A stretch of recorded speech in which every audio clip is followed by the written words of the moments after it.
Bruno Serre says he hasn't had any peace of mind since his daughter was murdered almost 20 years ago.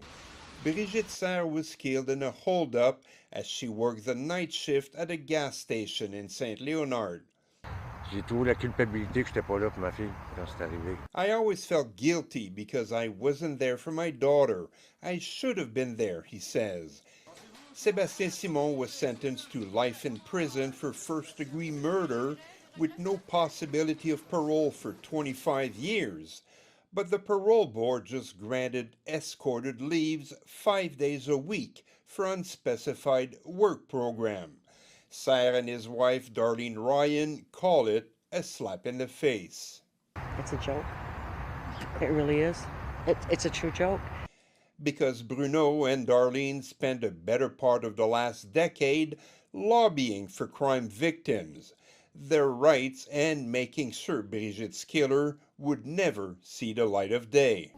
Tu sais, t'enlever la vie à quelqu'un, gars, passe le reste de tes jours en dedans. Early in his sentence, Simon was classified as having antisocial personality traits, signs of immaturity, and at a high risk to reoffend violently. Serre and his wife wrote letters every time Simon requested a transfer or escorted leaves. To this day, they feel their input as victims never mattered. Honestly, I don't see how. We've done everything in our power to put a stop to this, to fight the system, to gain victims' rights. The parole board doesn't comment on individual cases, but legal experts say this is the way the system works.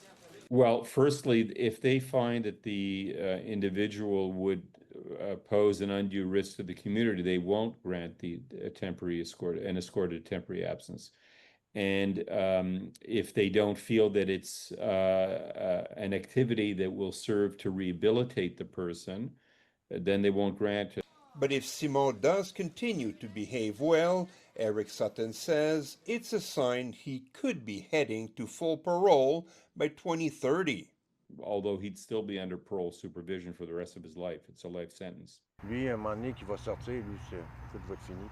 One day he'll get out, he says, but for us, the suffering will last forever. Stéphane Giroux, CTV News.